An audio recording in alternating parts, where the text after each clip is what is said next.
बागेश्वर धाम सरकार विवाद पर एक बड़ी खबर सामने आ रही है। वो आपको बता दें, कथावाचक धीरेन्द्र शास्त्री को चैलेंज के जवाब में संत समाज ने एक बड़ी चुनौती दे दी है। अंजनेरी नासिक के पीठाधीश्वर अनिकेत शास्त्री ने इनाम का ऐलान कर दिया है। अनिकेत शास्त्री ने कहा है कि अगर कोई मुस्लिम बाबा या पादरी धीरेन्द्र शास्त्री की तरह किसी भी बीमारी को ठीक करे तो 51 लाख रुपए का इनाम उसे दिया जाएगा। संत अनिकेत शास्त्री ने हिंदू धर्म के अलावा किसी भी दूसरे धर्म वाले को ऐसा करने की चुनौती दी है। आज अंधश्रद्धा निर्मूलन समिति के द्वारा सिर्फ और सिर्फ हिंदू धर्मियों को टारगेट किया जाता है और लाखों के बख्शिश जाहिर करने का प्रदर्शन करते हैं। अभी हम आध्यात्मिक प्रतिष्ठान महर्षि एवं सर्व संत समाज की ओर से अन्य धर्मीय मुस्लिम, क्रिश्चियन, बौद्ध आदि धर्म में भी बहुत ज़्यादा पाखंड शुरू है और ऐसे दावे किए जाते हैं कि जमजम का पानी पिलाने से लाखों लोगों के कैंसर दूर हुए हैं, लाखों लोगों की किडनियां ठीक हुई है। अगर ऐसा कोई चमत्कार और दावा करता है और वह सिद्ध करता है तो उसको हम 51 लाख रुपए का बख्शिश जाहिर करते हैं।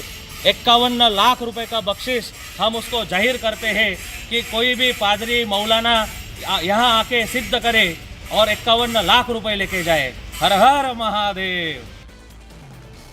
तो वहीं दूसरे धर्म के गुरुओं को चुनौती देने वाला संत समाज आज महाराष्ट्र के नासिक में एक बहुत बड़ा प्रदर्शन भी करने वाला है। साधु संत, अखाड़े, पुरोहित संघ और हिंदू संगठनों से जुड़े लोग नासिक में आज बड़ा प्रदर्शन करेंगे। ये प्रदर्शन अंधविश्वास उन्मूलन अधिनियम रद्द करने की मांग के समर्थन में होने वाला है।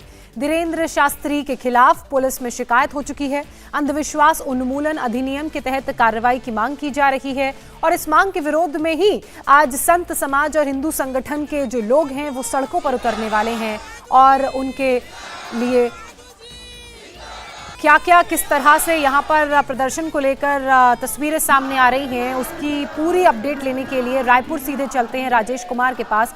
राजेश, देखिए एक बड़ा प्रदर्शन आज होने जा रहा है, इसी बीच रायपुर से किस तरह की तस्वीरें सामने आ रही हैं, क्योंकि एफआईआर तो हो चुकी है, अब एफआईआर रद्द करने की भी मांग इनकी तरफ से की जाएगी। देखिए, रायपुर में आज आखिरी दिन है। पंडित धीरेन्द्र शास्त्री के जो समागम है, उनका जो श्री राम कथा है, उनका आज उसका आखिरी दिन है। पिछले 5 दिनों से वो यहाँ पर जमे हुए हैं।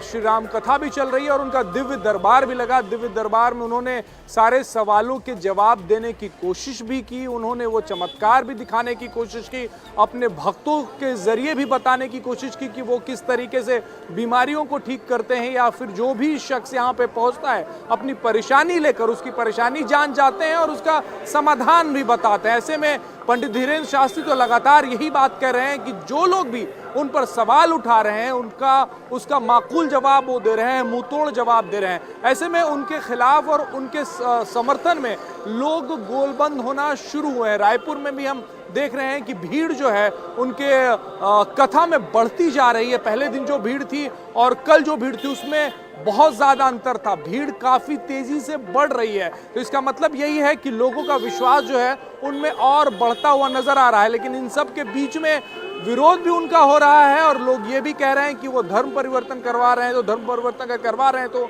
वो किस जाति में लोगों को रखेंगे जिनका धर्म परिवर्तन हो रहा है। महाराष्ट्र के नासिक में संत जो है वो उनके समर्थन में आए हैं और सबसे बड़ी बात, अंधश्रद्धा निर्मूलन कानून जो महाराष्ट्र में है और जिसको लेकर ये पूरा विवाद शुरू हुआ था, क्योंकि नागपुर में, इससे रायपुर में आने से पहले नागपुर में ये श्री राम कथा थी पंडित धीरेन्द्र शास्त्री की, और वहाँ पर जो श्याम मानव नाम के शख्स हैं जो अंधश्रद्धा निर्मूलन संस्था चलाते हैं, उन्होंने चैलेंज किया था कि आप हमारे सामने आके चमत्कार दिखाएं। पंडित धीरेन्द्र शास्त्री वहाँ से चले आए। श्याम मानव ने ये कहा कि हमसे डर के भाग गए। पंडित धीरेन्द्र शास्त्री ने कहा कि जितना वक्त था उन्होंने वहाँ पर दिया। तो ये पूरा विवाद वहीं से शुरू हुआ था। यही वजह है कि अब महाराष्ट्र में संत जो हैं वो पंडित धीरेन्द्र शास्त्री के समर्थन में नजर आ रहे हैं और उस कानून को ही हटाने की बात कर रहे हैं, क्योंकि बिल्कुल ये बहुत बड़ी बात, बहुत बड़ा पॉइंट आपने मेंशन किया। उस कानून को हटाने की बात ही ये समर्थक कर रहे हैं जो आज धीरेन्द्र शास्त्री के समर्थन में प्रदर्शन करेंगे महाराष्ट्र में। तो वहीं रायपुर की भी तस्वीरें हमने देखी और आपने लगातार हमें वो तस्वीरें भेजी हैं कि कितनी ज्यादा संख्या में धीरेन्द्र शास्त्री के भक्त वहां पर पहुंचने शुरू हो चुके हैं और आज आखिरी दिन भी है। वहीं धीरेन्द्र शास्त्री के समर्थन में प्रदर्शन और चुनौती देने का पलटवार इसलिए हो रहा है क्योंकि विपक्ष के नेता हैं उन्होंने बागेश्वर धाम सरकार के खिलाफ मोर्चा खोल दिया है। कांग्रेस और समाजवादी पार्टी के बड़े बड़े नेताओं ने धीरेन्द्र शास्त्री के चमत्कार को चैलेंज कर दिया। पहला चैलेंज तो छत्तीसगढ़ के मुख्यमंत्री भूपेश बघेल का ही है। वो जोशीमठ में दरार भरने का चैलेंज दे रहे हैं। समाजवादी पार्टी के नेता स्वामी प्रसाद मौर्य की बात कर लें तो उन्होंने धीरेन्द्र शास्त्री के दावों को पाखंड कह दिया। मध्य प्रदेश में नेता विपक्ष गोविंद सिंह ने चैलेंज दिया है कि अगर बागेश्वर बाबा में ताकत है तो वो मध्य प्रदेश के सभी कर्जे माफ करके दिखा दे। इससे कोई समाज का भला नहीं, जैसे कहा ना जोशीमठ अब समाप्त होने वाला है, यदि चमत्कार है तो बचा लो। अब इस चुनौती को स्वीकार करेगा क्या? पाखंड का धर्म से क्या लेना देना, ढोंग ढकोसलों का पाखंड धर्म से क्या लेना देना, रूढ़िगत परंपराओं से धर्म का क्या लेना देना। धर्म तो सबके कल्याण के लिए होता है। भारतीय संविधान कहता है कि वैज्ञानिक सोच के साथ हम खड़े हों, आगे बढ़ें, वैज्ञानिक साथ के साथ जुड़ें, वैज्ञानिक सोच के साथ जुड़ें। दुनिया के तमाम देश, कोई चंद्रमा पर यान लेके जा रहा है, कोई मंगल ग्रह पे जाने की तैयारी कर रहा है, कोई किसी ग्रह पे जाने की तैयारी कर रहा है, और हमारे पाखंडी बाबा लोग हमारे देश को पाखंड की ओर ले जाना चाहते हैं, अंधविश्वास की ओर ले जाना चाहते हैं, ढोंग ढकोसलों की ओर ले जाना चाहते हैं।